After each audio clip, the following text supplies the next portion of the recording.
Avec Murprotec, agissez contre l'humidité et prévenez les risques de l'habitat sur votre santé. Murprotec vous présente Sud Radio. Parlons Immo, Maison Saine. Allez, c'est l'heure de votre chronique Maison Saine, votre rendez-vous chaque semaine sur Sud Radio pour comprendre en toute simplicité les grands enjeux d'un habitat sain. Et on l'a dit, c'est la fin de l'année, vous avez peut-être pour projet de déménager ou de profiter des vacances de Noël pour réaliser quelques travaux d'embellissement dans votre maison. Alors aujourd'hui, on va parler de pollution, mais pas celle des voitures ou des usines. Non, on parle de celle qui s'invite dans nos logements souvent au moment où on pense les rendre plus agréables, lors d'un déménagement, lors de travaux de peinture. Et pour en parler, je reçois Édouard David, responsable de l'engagement sociétal chez Murprotec. Bonjour Édouard. Bonjour Grégoire, ravi d'aborder ce sujet car beaucoup de pollution intérieure naissent de bonnes intentions mais mal maîtrisées. Et oui Édouard, et on parle de moments de vie comme un déménagement ou des travaux d'embellissement. Pourquoi est-ce qu'il faut redoubler de vigilance à ces moments-là pour notre santé ? Parce que, Grégoire, ce sont des périodes où on introduit plein de matériaux ou de produits neufs, souvent chargés en composés organiques volatiles, vous savez, les fameux COV, peinture, colle, meubles neufs, moquettes, carton. Et tout cela émet des substances irritantes, parfois même toxiques, surtout si le logement est mal ventilé. C'est quoi les effets concrets sur notre santé ?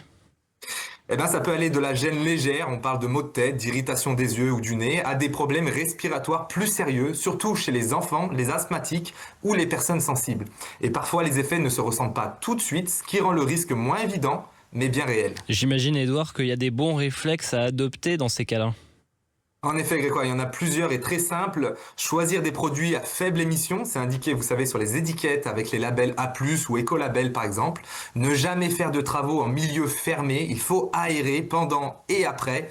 Ne pas dormir également dans une pièce fraîchement peinte ou rénovée, attendre au minimum 48 à 72 heures et éviter de tout faire en même temps. Il vaut mieux étaler les travaux que concentrer les polluants.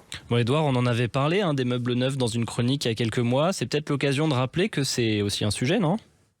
Oui, tout à fait. Les meubles neufs, surtout en panneaux de bois agglomérés, peuvent émettre du formaldéhyde pendant plusieurs jours, voire semaines. Le bon réflexe, c'est vraiment de laisser dégazer dans une pièce ventilée avant de les installer dans une chambre, par exemple. Justement, Édouard, d'après votre expérience, ce sont quoi les erreurs les plus fréquentes ? La plus grosse erreur, Grégoire, serait de ne pas avoir de système de ventilation efficace. Il y a donc deux réflexes importants. Vérifier l'état de son système de ventilation et surtout ne jamais boucher les grilles d'entrée d'air. Et si le logement n'est pas équipé de VMC, en profiter pour envisager justement l'installation d'une centrale de traitement d'air qui va évacuer les polluants de l'air intérieur et purifier l'air entrant. Un petit mot de conclusion, Édouard, pour celles et ceux qui nous écoutent.